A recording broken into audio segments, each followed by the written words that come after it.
All right, everybody. Thanks for tuning in to another Think Spring little streaming series here.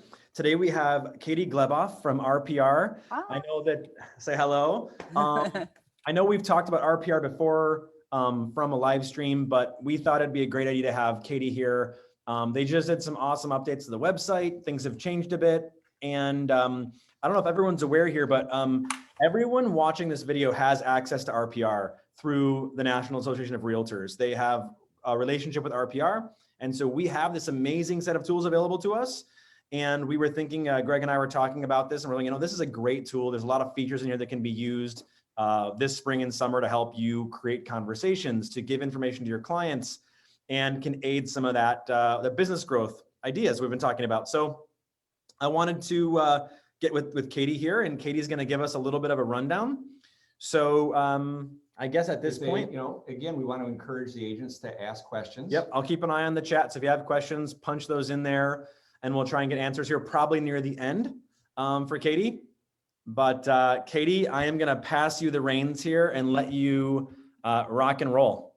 Awesome. I'm going to go ahead and share my screen, and we'll go ahead and get started. So what I want to do for you guys today is just focus on some of the tools that RPR has to help you identify properties in the locations that you want, whether you're looking to identify properties for a farm campaign, whether you're looking to identify the right market or neighborhood for your potential buyers.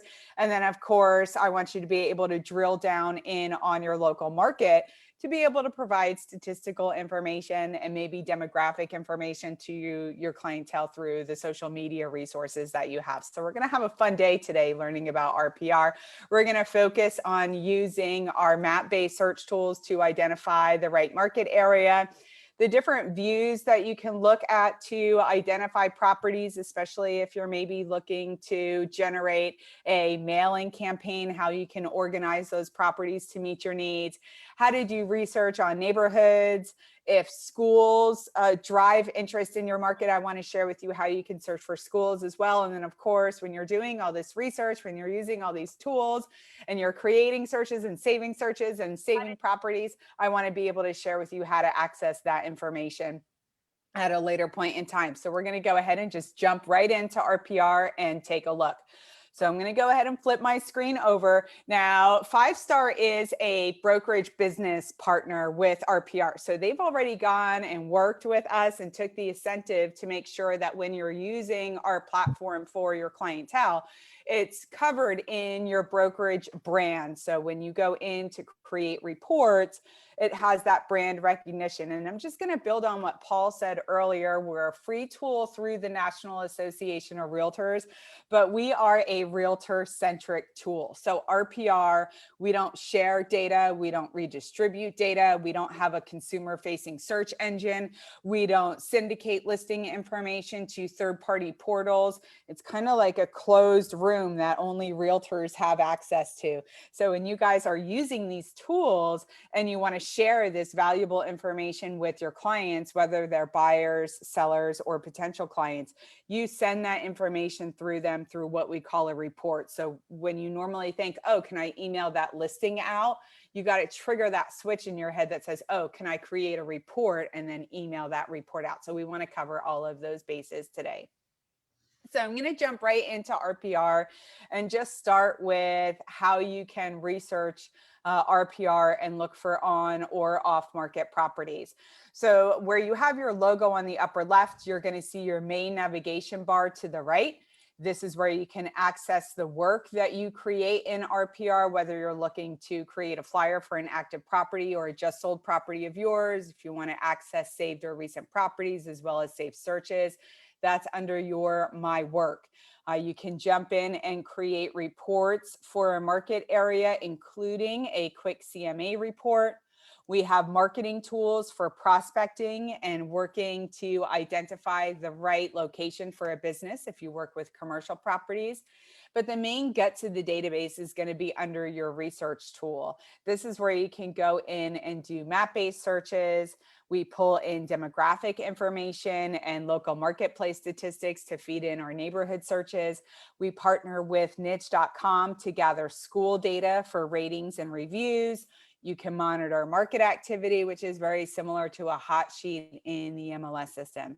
Now, for your property search, we've identified right here, front and center, quick access to a property search bar. So I'm going to come in and just type in Grand Rapids, I can't talk and type, Grand Rapids, Michigan. And we're going to go ahead and just start with this as our demo area. The next thing that we have just to the right of our location is the type or status. So RPR is a layering of information. That ground layer of information is public record data. We have public record data for every residential property that has a valid tax ID, whether it's a single family home, a condo, a lot, as well as commercial properties. And then because your local MLS participates, we also have that layer of MLS active for sale, whether it's residential or commercial, as well as for lease. We'll feed in those listings so you can also search by listing type. So we'll go in and real quick just run a generic for sale property search. We have all of the different statuses here if you're looking for sale, for active, a contract, or pending, but we'll keep it simple and do just active. We have our property type. Again, we have single family, condo, co-op, manufactured, multifamily, lot, land, farm, ranch. I'm going to make life easy and just select single family. We have our price for our high and low. Since we have such low inventory, I'm just going to be a wild child and leave that field blank, but you can type in your minimum and maximum. Another thing I'd like to point out here, if you are searching for residential for sale properties, as well as residential for lease properties, under your price field, you'll be able to put in your maximum list price, as well as your maximum lease price for both of those property statuses. We have beds, we have bathrooms. I can click on this filter icon and it's going to expand our matches, and you can search by living area, lot size. You can include or exclude distressed properties. You can look for open houses. You can search by year built. But our driver for property characteristics comes from our keyword. This is where you can find properties that have a fenced yard or a pool or a barn. Maybe if someone's looking for mother-in-law or rental unit, you can type that keyword into this box. And then we're going to look through those MLS input fields. We're going to look through those public marketing remark fields. We're going to look through the public remark fields that come in from public record to identify property matches that have that keyword. We take the top 25 throughout RPR and post them here for quick access. So you can select from the most popular list or free type it in, and it's going to identify those matches. So if it's something like riverfront, waterfront, water view, you can type that keyword in. Once you get all of your criteria input in, you're going to go ahead and update your search, and it's going to bring you to your property matches.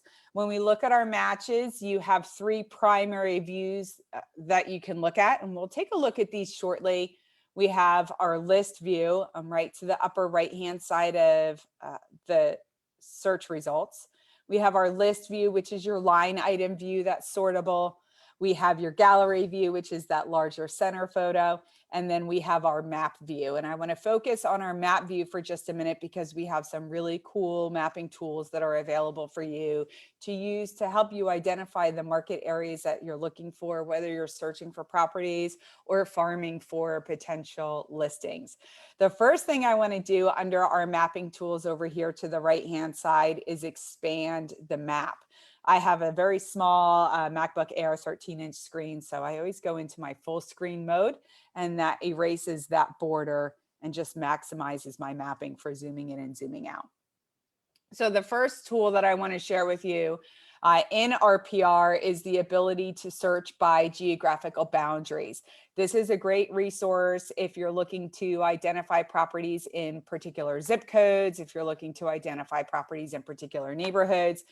A great farming tool is looking countywide for distressed properties. So we can overlay counties, municipalities, cities, opportunity zones. If we touch base on zip codes, You're going to see the zip code boundaries overlay into the map where we can come in and select a particular zip code.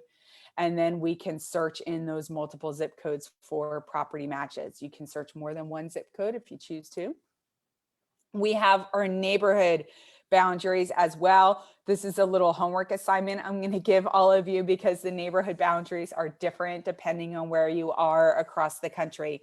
Our largest neighborhood boundary is a macro neighborhood, and this usually defaults to a city or a county level. And then we have an intermediate neighborhood, and it looks like it's going to take just a second for these boundaries to overlay. Your intermediate is normally like your central, your downtown, your north, your south, your east, your west, where you can come in and search these geographical boundaries to identify property matches. The smallest neighborhood that you're going to get, if I zoom in on the map a little bit here, the smallest neighborhood that you have is a micro neighborhood, and your micro neighborhood a lot of the time is the subdivision sign, right? So you're coming in and saying, hey, we have a neighborhood down here. I can come in and click in this neighborhood. Not familiar with Grand Rapids, but this is Underwood. So I can come in here. And if I wanted to search for properties in here, I can search that area. Now, I may not have any on market properties in this little micro neighborhood, but I can most certainly come back up to my features box. If I wanted to target this for public record parcels, I could come in and just switch that little indicator and say, hey, I want to find all of the parcels in this neighborhood, public record, every single property owner within, this little 4 or 5 block layer. And then it's going to go ahead and give me all of the 175 properties within this little subsection or neighborhood. So if I was interested in sending mailing labels to all of these properties to see if they would be interested in listing their property, I could just change from my map view to either my list view or photo grid view. Okay. And then I have the ability from here to just come in and create mailing labels. Hold on, I have to stop you right here. Whoops. This is a What's that? mind-blowing feature that I don't know that I even knew was here, or that most realtors are going to know that are here. I had no idea, because we get this question all the time. Everyone's like, hey, how do I get mailing lists? How can I get a very specific mailing list? Right here. And you might and they'll be like, oh, well, I can sell you 1,000 names, or I can sell you 2,000 names. But you're like, well, I just want this one neighborhood. Right. And that's how you can do it. Wow. Okay. That's a really, really great feature. Wow. But I'm going to tell you right now, and as you can see, like we went into show geographies and we did our micro neighborhood, which is the smallest. And you can clearly see on the map that there are some neighborhoods that just don't pop up on the map. So if you stick around in about 10 minutes, I'm going to show you another super secret way where you can kind of pull up other neighborhoods as well. Okay, cool. But if the neighborhood that you're looking for doesn't pop up just with the show geographies, you can always identify it by using the tools, which we'll get to in just a minute. Awesome. Okay. So you can come in here and it's just that little toggle switch of saying, hey, I want to pull public record data, or I want to pull active listing data. So you do have the ability to just switch that around on the fly. Awesome. Being in Florida, a huge one for us, and I don't know if it's this way where you guys are, but when you're looking for buyers, attendance school zone for either elementary, middle, or high school is a huge driving force for where people want to purchase potential properties. So you can come into RPR and overlay the attendance school zones into the map, whether it's K through 5th, 6th through 8th, or 9th through 12th. And then you can click into that particular school zone. I'm getting a little latency issue. It could be just the time of day. But you can see where the borders are for the school zone. You can click into that school zone or multiple school zones, and then you can search in those attendance school zones as well. So check out the ability to search by geographical boundaries. One quick question for you, Katie. You know, this is really cool when you zoom in on this micro thing, but someone question just asked, like, what if I wanted to basically just do Reed's Lake there? You could draw a circle around that lake and do the same exact. Oh, you sure can. And you can come in, and I was going to go right Okay, over that's where we're to going our, next? yep, All right. that's where I'm going next. So I'm going over to our mapping tools. And again, I'm going to expand my map because I just like this view better where it's a little bit larger. So we have some tools over here. And the first tool that we have is your draw tool. So this is where you can come in and say, hey, I want to draw a box. So if it's something really nice and clean and you just want to grab this little section of information, you can draw that box, click, drag, same way like your MLS, and then you can search in that area. You can click it and you do have the ability to edit it. So if you wanted to drag it out even further, you can. Boxes, you know, could be a little restrictive when you're looking to search. So you do have your radius. This would be your center point, and you can do a distance out. You just click, drag, and in the middle of that, you do get that radius indicator to tell you how far you are out from center. Of course, you can edit it if you wanted to modify the shape as well. You just grab the point and you can drag it and zoom it if you need to edit it. You also have the polygon, and that polygon is like the connect the dots, right? Every line is a straight line. You're just coming in and saying, hey, this is the market area that I want, and you can search in that area. The coolest draw tool that we have, if I go back to our drawing tools, is our freehand tool. And the freehand tool really is where you can come in and say, all right, they want to be north of this, south of this, east of this. And you can come in and just click and drag. And if I wanted to be on a particular side, and I don't know what side the houses are on around here, but I could come in and literally draw right around that circle and then search in that area for properties. So if you're looking for that kind of custom location, you can do that freehand tool and really drag along interstates, along waterways, around golf courses. You could do squiggly lines, but you have that as well. And you can search in all of these areas. And then of course, it doesn't matter if you're searching by geography or geographical boundary, if you're searching by our drawing tools. Once you complete that search and you can come up to the top and enter what your criteria is, you can always save this as a custom search. So now I can come in and say, hey, this is Reed's Lake. And then I have this as a safe search and I can pull it up whenever I need it. So all of these, you can save your search. Another great resource that we have in RPR for searching and identifying the right locations. I'm just going to go drag my map around a little bit because we have, it looks like St. Mary's Hospital right here. So NAR did a survey back in at the beginning of 2001 to find out what the driving factor was for property moves for sales and buyers in 2020. And the top reason was to be closer to family, friends, and relatives. And then it was people that were relocating for a job. So RPR has driving tools within RPR, which allow you to search by distance or travel time.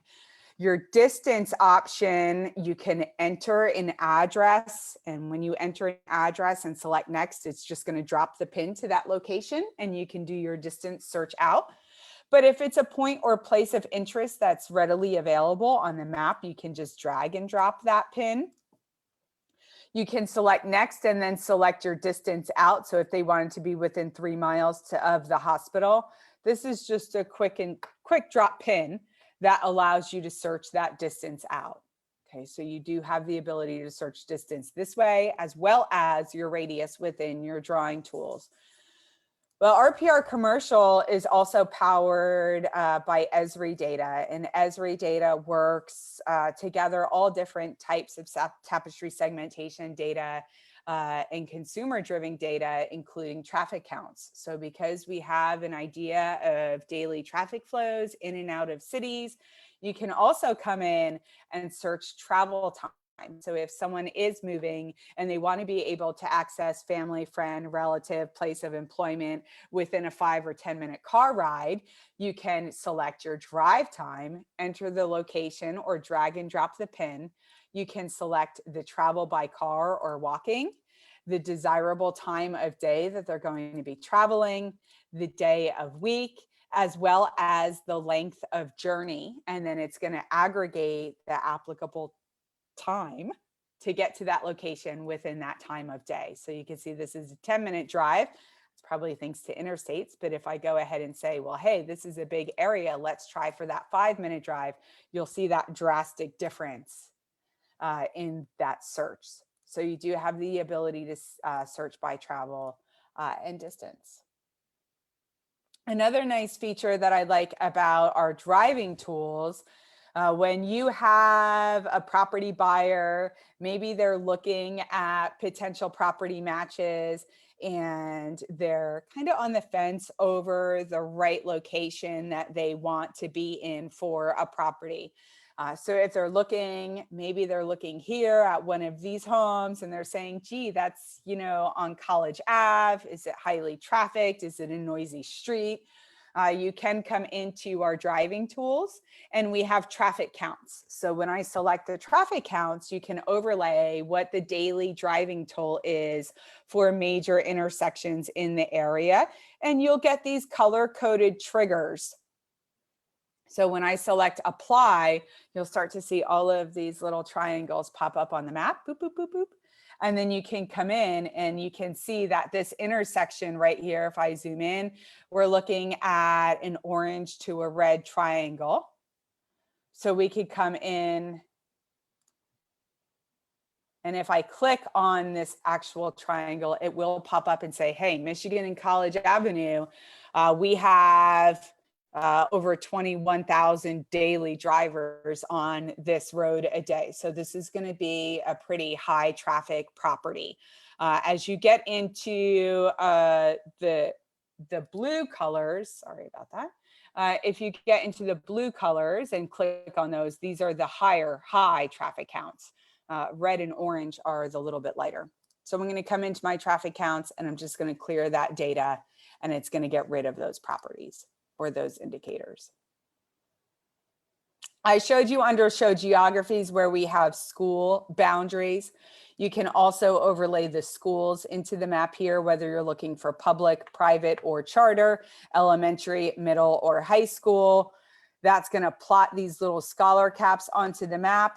You can click a scholar cap. It's going to tell you the school, the level, the type, the overall rating on how it is compared to other schools in the district. It's going to give you that inner layer of that school zone, and you can search for properties in that area, as well as create a market area activity report. So you also have the ability to come in here and say, hey, I'm not that familiar with the school zones, but let's go ahead and click into some of these, and you can search schools that way as well. I'm going to go back to our schools and then clear this data out just to get rid of those scholar caps. And then I want to come back to the map before we navigate away and just share with you that we do have a section here for data layers. And data layers is one of my favorite tools in RPR. This is where you can overlay those real estate indicators on the map. So if you're looking at an area, maybe there's a couple of markets that your client's interested in. Maybe you're looking at a seller and you want to compare their home value growth to neighboring communities. You can come in and select these data layers onto the map. You just select the radial button for the data layer that you want. When you apply it, you're going to get to the lower right-hand side, the scale of what that data is telling you. So this is 12-month change in value. We can come in and see where we have these blue pockets. You've had property value growth. We're probably looking at 10 to 15% property value growth year over year. Where we have these pockets of light pink to deeper reds, that's probably property value depreciation. somewhere to no property growth, probably looking at 5 to 7% property value depreciation over time. So if you have someone that's looking to be in South Hills as opposed to Black Hills over here, this is probably going to have better property value growth. So you can see what's going on with these map layers. Just to point out a couple of the ones that I do like. I like the year-over-year change in property value growth. I like the list price versus sales price property value indicator. This is going to tell you what markets have properties that are selling above list price, at list price, or below. Same trend, darker blue, higher above list price, darker pink, lower below list price. And then of course, what would we be without our flood zone indicator as well? So if you have someone that's concerned about searching for a property or being in a flood zone, you can apply our flood zone map. It takes just a second to load, but you can see how that trends for your floodplain as well. So you have all of those maps under our data map layers. I'm going to go ahead and cancel or clear out of them. Oops. And then I'll remove that from our boundary. So we have some pretty cool mapping tools that you have. You do have the ability when you're looking at property matches. If I go back to our search results, I'm going to come in here, select just single family. You'll see from our search results list, we have indicators here that show that there's been a price change. We also have indicators for price increases, whether it's an increase or decrease. You may see on a particular property, you have a link here that shows multiple listings. If it's here, we have it listed in the MLS, both as a multifamily property and as a single family property. So if it's listed multiple times, or if it's listed in the commercial as well as the residential property class, if it's a flip and it just sold and it's relisted, you'll see that side-by-side view where you can click on either property address to view the full detail of the listing report. We have property indicators for new listings. We have property indicators for open houses. It's a single set of scrolling search results, so it doesn't matter if 54 properties or 254 properties, you're going to scroll through that list. I have a jump button to get back to the top. I can sort my properties by address, tax ID, beds, bath, days on market, open house, owner name. That's a good one if you're exporting mailing labels. Property type, status, year built, number of units, all available under the sort. I prefer the gallery view or your larger grid view. You can come in, you see that larger photo. I can look through the property matches here. And if I want to select a property as a favorite, I can save my properties as favorites. I can select listings. Maybe if we're doing a drive-by buyer's tour, I can come in and say, hey, I want to see these 3 properties. So I can select those 3 properties and I have a quick print button at the top where I can print only those selected properties. Again, you can click on any property address and it's going to load the full summary view for that property as well. When you look at the property summary, this is that layering of information. So you're going to get public record data as well as MLS data. We'll have our MLS photos as well as our street view and our overhead view. We'll also have historical photos from prior times that that property was listed. This property's been listed 4 times, going all the way back to 2004. So if we wanted to see those historical images, we could see those historical images. We have our list price. You can generate a comparative market analysis for this property, even if it's for a contract to purchase. It's a simple 4-step process where you're creating a comp analysis. Step number 1 is coming in and confirming those home facts. So you can add your own facts as well. Once you confirm the property facts, you're going to execute a search for comparable properties. You can add a known property or search an area for several properties. It's going to match your property type, single family to single family, condo townhouse to condo townhouse. It's going to give you sold properties. You have a default off-market date, but you can come in here and select any off-market dates that you want. You get your differential on your beds and your bathrooms. You can search or apply your value range, your square footage, your year built, your keywords. Katie, can you explain that off-market date to me real quick? Does that mean that I can like choose like run me through that? So your off-market date, this is going to say for if you're searching for comps, it either sold through the MLS by this date or it sold through public record by that date. Okay, got it. And then of course, if you're looking at leased properties, it's a general term. So they use off-market date kind of as a sold date or a leased date. Okay. So it meets any type of property class, but that's your sold date field. You can draw your shape if you want to be within a half-mile radius. Otherwise, I just, let my subject property be known on the map here. And then I search the area for comparable properties, and those comps are just going to pop up within my map view. And then I can just zoom in and start looking at property matches and say, hey, I want to use this one as a comparable property. So I can work from within my list, from within my map view, or I can scroll down and I can select properties by my list view as well. So if I wanted to come in and say, okay, well, I want this one, I want that one, and I want this one, I could come in and select from either view. Your list view, you can sort by address, you can sort by proximity, days on market, sold date, price, square footage, year built. But generally speaking, if it's sold through public record or sold through the MLS, it's going to come up as long as it meets your criteria. Once you identify the comps that you want to use and you update your evaluation and close, you're going to get your side by side, where you're going to go ahead and make adjustments. Of course, there's aesthetics. You can enlarge the photos.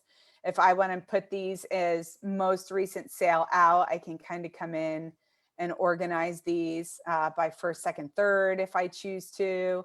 And then I'm just coming in using a slider scale saying, all right, well, this property's a little bit worse. It doesn't have the same updates that my subject property has. And I can come in and say, hey, this one is a little bit better. They redid the kitchen. It's on a little bit of a nicer lot. So I'm using a sliding scale. It's going to tell me how that impacts my subject property. I get my adjusted result as well as the price per square foot under my subject. I have a section for notes at the bottom, which I can opt to or not include in my report. And then I can update my evaluation and close. It does automatically generate the pricing, but you can come in and edit this if you choose to. So if you want to sit down at the round table with the homeowner or with the buyer and talk about what you think a good price would be, you can do that as well. And then you can come in and say, hey, now I want to create a report. It's going to be a property report. You just go into that next step of creating a report.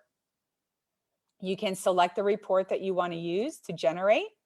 You can view samples of the report if you want to thumbnail through them to see all of the information that gets included in the report. And then if you see something that you're not so crazy about, you can click on the little plus sign here, and that expands your report where you can come through and look at every single page in detail and pick and choose what you want to include. So if I'm generating this CMA for a contract to purchase, the property report's going to include the home facts. It will also include the homeowner names. So if I said, well, let's take that off, I just uncheck that little box. I don't want historical photos from 12 years ago included, so I'm going to uncheck that box. Maybe a previous owner had distressed property information, so I can come in and uncheck that box. Maybe this potential buyer isn't interested in school, so I can uncheck that box. So you can go in and pick and choose the elements that you want to include. You can limit the photos. And then you have the ability to enter your client name, client, buyer, whatever is pertinent to your area, you could type in your call to action if you want to. And then you have the ability to email it directly out to them right from RPR. So you just go in, run the report, email it out. When you generate reports in RPR, you're going to get your successful notification here. But as I scroll up to the top, you will see here you have your agent profile. You can edit your profile if you want to have your agent photo, phone numbers, contact information. Then you can include that information on the cover page of your report. But I want to highlight right over here, we have a little tiny section called Manage Your Custom Pages. And this is where you can come in and you will see that 5-Star has already uploaded a custom report that all of you guys have access to. So you can include this marketing material in the reports that you generate from RPR. So your brokerage can upload office reports, but you can also upload your own reports. So if it's something like an agent bio that you want to upload, maybe you have a flyer on how COVID-19 is affecting your real estate market. Maybe you have sales trains in the area. Maybe you have a little article on the importance of curb appeal when you're listing your property. So you could take all of these custom pages, your own marketing tools, you can upload them to RPR. You can put them at the beginning or at the end of any report that you generate. You can save that info and lock it in. That way, when you're creating the report, it can be included and that information goes out to your clients. Okay. And now I can go back to my search results. Sorry, guys, that's that doorbell. Under your reports, you can turn that off. But you do have that available. So another research tool I want to share with you when we go back to the home page, I'm going to go to my research, and then under research, we have neighborhood search right here. So I'm going to come into our neighborhood search. And this is going to pull demographic information. So I'm going to come in and type in Grand Rapids, Michigan. I'm going to hit my tab key. And we have right front and center here a type drop down that says exact, within, or nearby. So our exact drop down, if I run our search to look at, oh, we're in Minnesota, but we'll do this real quick so I don't have to redo the search. It must have grabbed the wrong thing. This is going to look at the market area as a whole, and it's going to give you the summary, the housing, the people, the economy, and the quality of life, right? So it looks at a really large market area. You can come in here, and if we're looking at Grand Rapids, Michigan, if you had a particular zip code that you wanted to look at, you could type in that zip code as well. But if I change this little drop down to within, and then I click on this magnifying glass, now it's going to give you all of those micro communities. So remember when we were looking at the map earlier and we overlaid all of those boundaries, now we can come in and say, all right, well, I'm looking for some new neighborhoods that I want to target for a farm area. I'm looking for neighborhoods that are within this median estimated value. So if I wanted to search by median estimated value, if I wanted to target neighborhoods that have had at least 5 to 10% property value growth year over year, I can apply those attributes. And then I can come in and just start looking at the local communities and say, all right, well, I'm targeting a farm area. I really like the look of this Aberdeen Hills. It's $250,000 for a median estimated home value, 6% property value growth, low inventory, low days on market with 154 properties. So that's a pretty good manageable number of properties. Where you can come in and look at Alger Heights here in Grand Rapids, and that has 1,500 properties. So you can kind of come in and start thinking about the areas that you would want to target for your farm campaign. Then when you're looking for information that you want to share, go ahead and click on the name of the community. And that's going to unlock that demographic data. So now we're looking at a very small cell of property information where we can see that property value growth. We get that 12-month change. We can take a look at the property value growth in the neighborhood, how it compares to the city, the county, the state. I can take some of these off if it doesn't really apply. I can look at it trended over different time years. Median sales price versus sales volume. What I love about our sales price versus sales volume chart here is you're getting the breakdown of both public record sales volume and listing record sales volume. So you can look at what that MLS sales price is over that public record sales price. You get median list price versus list volume. And then when I scroll up to the top, you have these tabs. Under the housing tab, there's a couple of nuggets that I'd like to look at. You can come in here and see median home age, and you can also come in and look at the percentage of rent versus own in the community. So that's under our housing stats. And again, a little bit on your pricing and volume charts.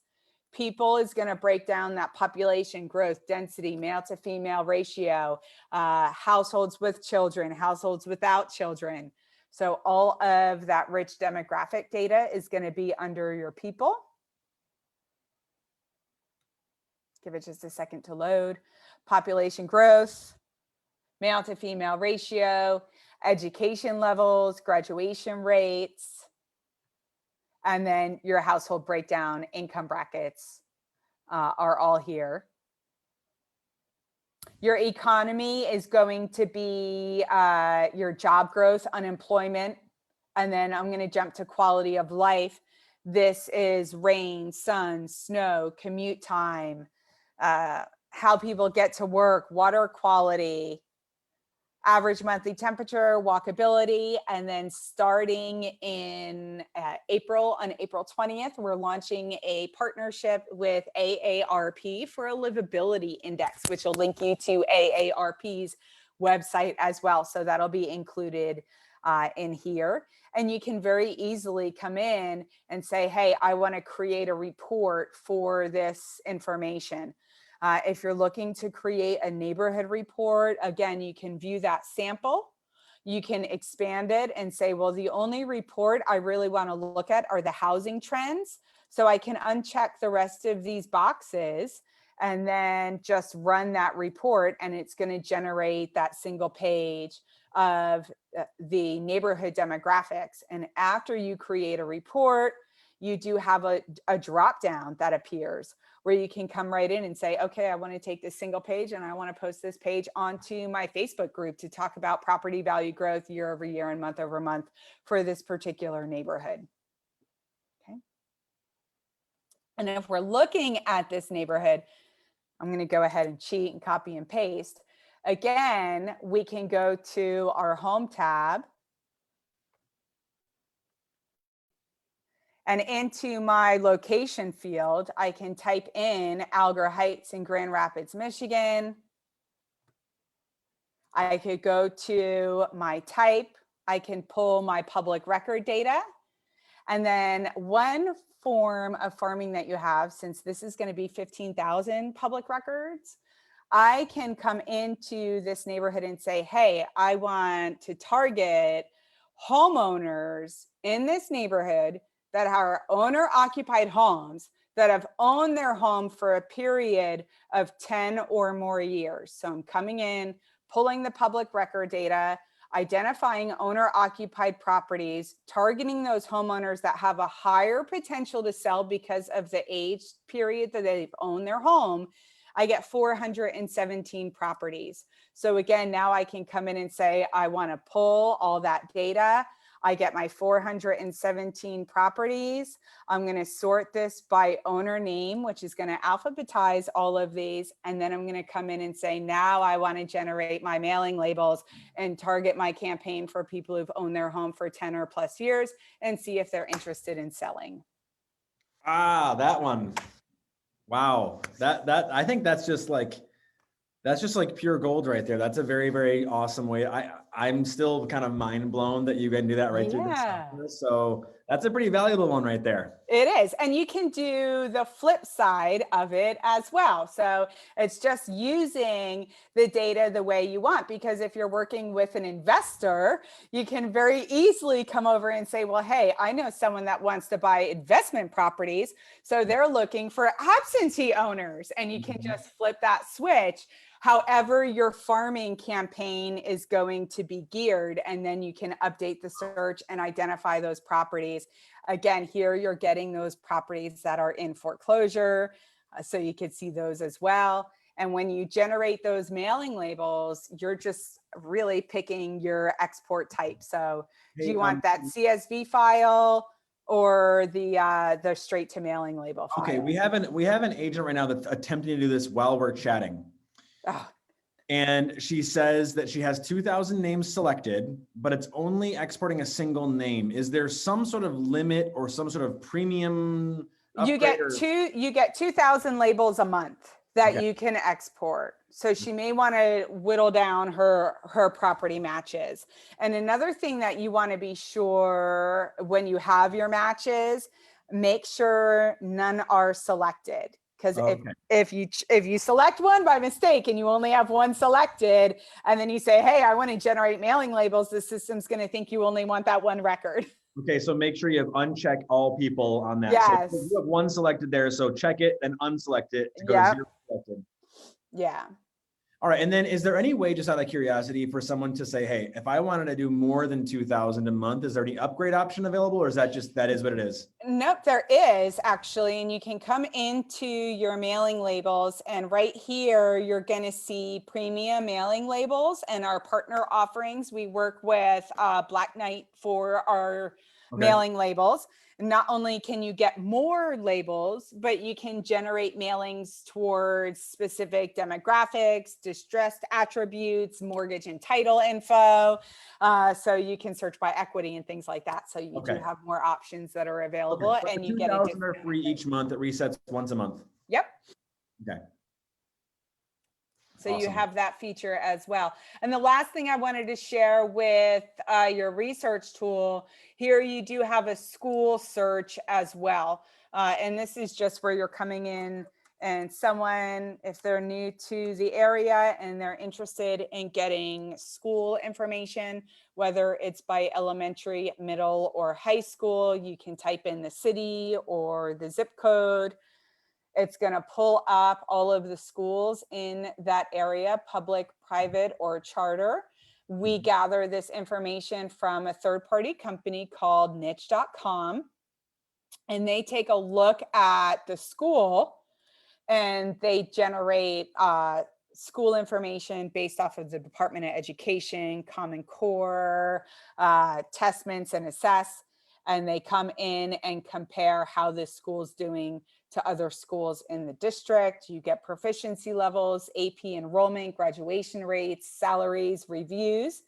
And then you do have the ability to come in and say, hey, I want to create a school report if you have a client that's interested in the school data, or you can view listings within that school attendance zone as well. So that's just another way to search for properties. That's awesome. Thank you. Yep. So real quick, real simple search.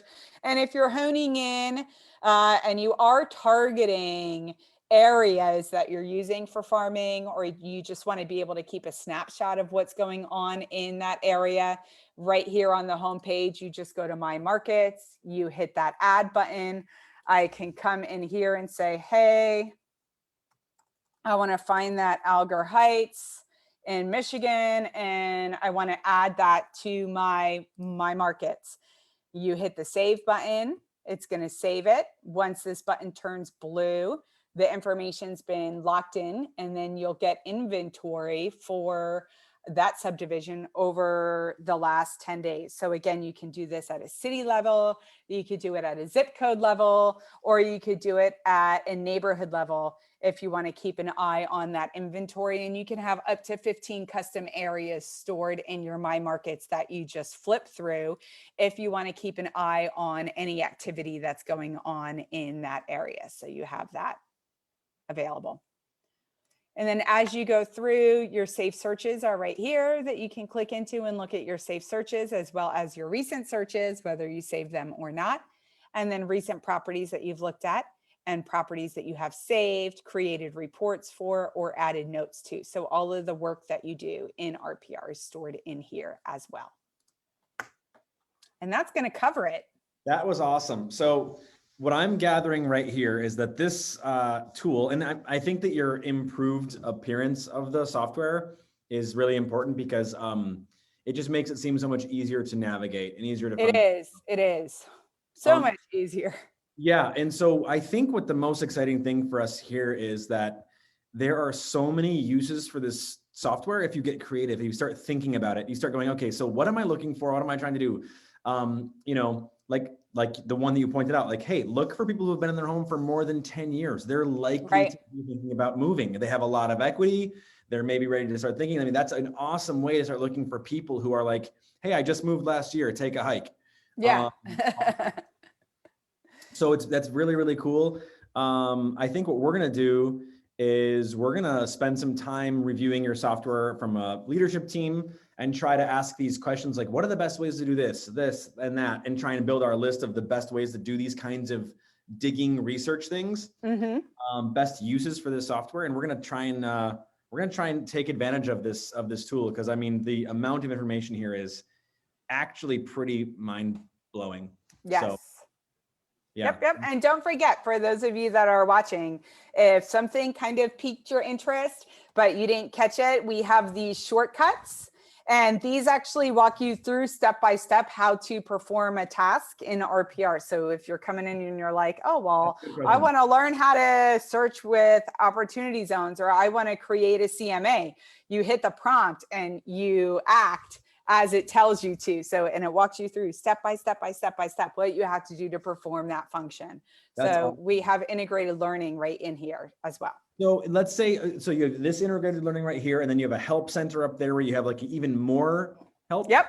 We have our phone number, our support, and then we have a training area as well where we have all types of learning materials covered, whether you want training guides that are printable copies, if you want videos on demand, if you want a 2-minute video tutorial, or if you want to register for live RPR webinars. Awesome. Which are free for all of our members.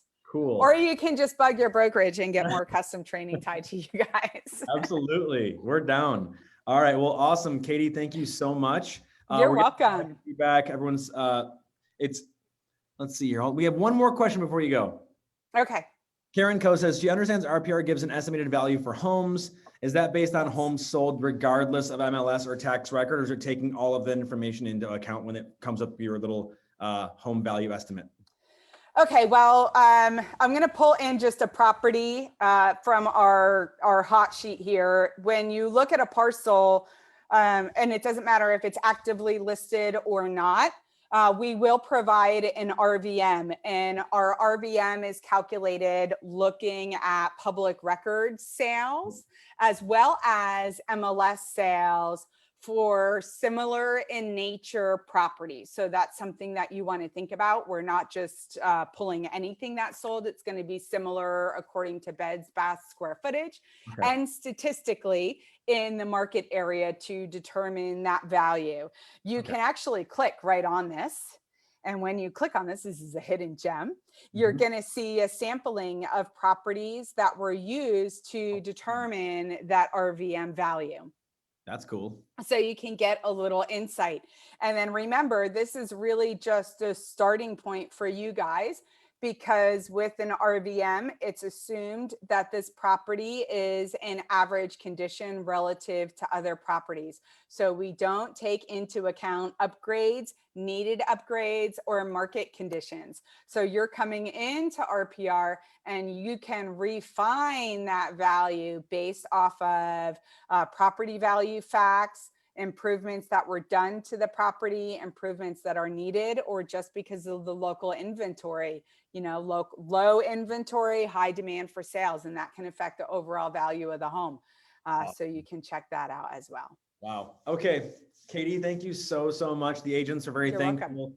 And I'm excited to dig deeper into this, and maybe we'll be back in touch again for a round 2, but really appreciate you taking that time to run us through some of those awesome features. And I'm excited to see what we can do with this tool and how creative we can get. Yay. Well, thank you guys for spending an afternoon with me, and I hope you have a great day. All right. Thanks, Katie. Bye-bye. Okay.